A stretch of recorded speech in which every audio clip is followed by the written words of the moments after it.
Hello friends, મમ્મીઝ kitchen ક્રાફ્ટમાં આપ સૌનું સ્વાગત છે. આજે આપણે બનાવીશું મોરિંગા ચટણી, સરગવાના પાનની ચટણી. આના માટે આપણે લઈશું સૌપ્રથમ અડધી વાડકી અડદની દાળ, અડધી વાડકી ચણાની દાળ અને અડધી વાડકી મગફળીના દાણા. આ ત્રણેય વસ્તુને 3 થી 4 ટેબલ સ્પૂન તેલની અંદર શેકી લઈશું. ખાસ ખ્યાલ રાખો કે મસાલો ધીમા ગેસ પર શેકવો.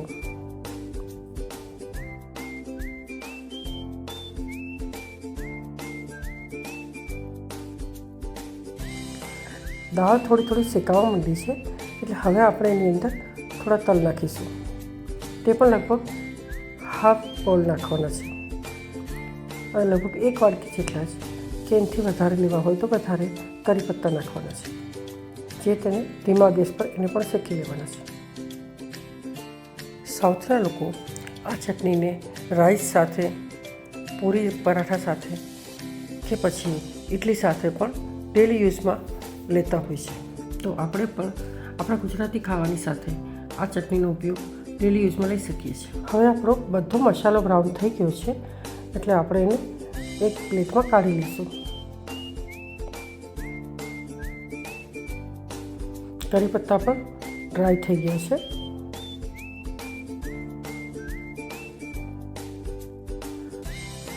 તો હવે આપણે આપણું સ્પેશિયલ ઇન્ગ્રીડિયન્ટ મોરિંગા ડ્રમસ્ટિક લીવ્સને આપણે લઈશું, જે મેં ધોઈને તૈયાર રાખ્યું છે.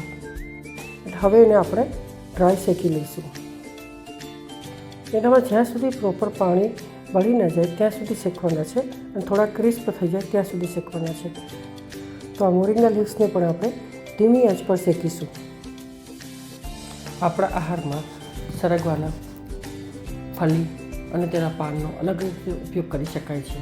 પાંદડાને કાચા પણ વાપરી શકાય છે અને સરગવાના પાનને પાવડરના સ્વરૂપમાં પણ વાપરી શકાય છે. સરગવાના પાનનો પાણીમાં ઉકાળી તેમાં મધ અને લીંબુ નાખીને પણ પી શકાય છે. સરગવાના પાનનો ઉપયોગ સૂપ અને કરીમાં પણ થઈ શકે છે. ઔષધીય ગુણોથી ભરપૂર સરગવો બ્લડ શુગર લેવલને કંટ્રોલ કરે છે. ડાયાબિટીસના દર્દીએ દરરોજ સરગવાનું સેવન કરવું જોઈએ. એ કોઈપણ સ્વરૂપમાં એનો ઉપયોગ કરવો જોઈએ. સરગવાના પાન અને ફળ બંનેનો ઉપયોગમાં કરવાથી કાર્બોહાઈડ્રેટ્સ, પ્રોટીન, કેલ્શિયમ, પોટેશિયમ અને મેગ્નેશિયમ, આયરન અને વિટામિન A, C અને B કોમ્પ્લેક્સ સરગવાની શીંગો અને લીલા પાંદડા અને સૂકા પાંદડામાં પુષ્કળ પ્રમાણમાં મળે છે. દક્ષિણ ભારતમાં સરગવાની શીંગ, પાન અને એના ફૂલ દરેકનો ઉપયોગ ખૂબ માત્રામાં કરવામાં આવે છે. આપણા ગુજરાતી ઘરોમાં સરગવાનો ઉપયોગ થાય છે પણ પૂરા વધારે પ્રમાણમાં નથી થતો, કારણ કે બધાને એની બધી રેસિપીઝ, એની વસ્તુઓ પસંદ હોતી નથી. પણ જો આપણે એને અલગ અલગ રીતે ઉપયોગ કરીએ, એને દાળમાં ઉપયોગ કરીએ, એને સૂપમાં ઉપયોગ કરીએ, એને ચટણીમાં ઉપયોગ કરીએ, જો આ રીતે અલગ અલગ રીતે એના પાના અને ફલીનો ઉપયોગ કરીએ તો આપણે એને બહુ સારો એનો જ્યુસમાં લઈ શકીએ છીએ અને એના વિટામિન્સ, મિનરલ્સ મેળવી શકીએ છીએ. સરગવાના પાન એક એન્ટીઓક્સિડન્ટ હોય છે અને સરગવાના ફૂલમાં ફૂલ ઓફ પ્રોટીન હોય છે. ઘણા પ્રકારના વિટામિન્સ અને પોષક તત્વો પણ હોય છે.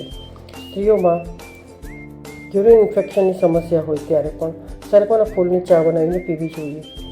બ્રેસ્ટ ફીડિંગ કરાવતી મહિલાઓએ સરગવાના ફૂલને સૂકવીને તેનો ઉકાળો બનાવીને પીવો જોઈએ.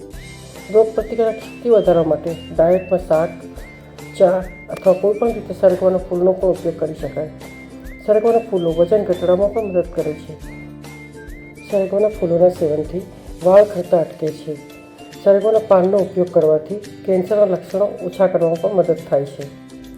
સરગવો લીવરને સ્વસ્થ રાખવામાં પણ મદદ કરે છે. સાયટિકા આર્થરાઇટિસમાં પણ ફાયદાકારક છે. પેટની સમસ્યામાં પણ સરગવો રાહત આપે છે. દાંતને પોલાણથી પણ બચાવે છે. પાચન તંત્ર સુધારે છે અને બ્લડ પ્રેશરને પણ સામાન્ય રાખે છે. કોલેસ્ટ્રોલ પણ ઓછું કરે છે. પથરી બહાર કાઢે છે.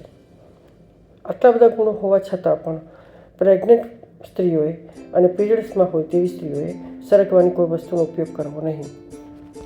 અને ડિલિવરી પછી પણ સરગવાનો ઉપયોગ ટાળવો જોઈએ. ડિલિવરી પછી તરત સરસવાના બીજ, સરગવાની છાલ વગેરેનો ઉપયોગ નુકસાનકારક છે અને જો કરો તો ડૉક્ટરની સલાહ મુજબ કરો.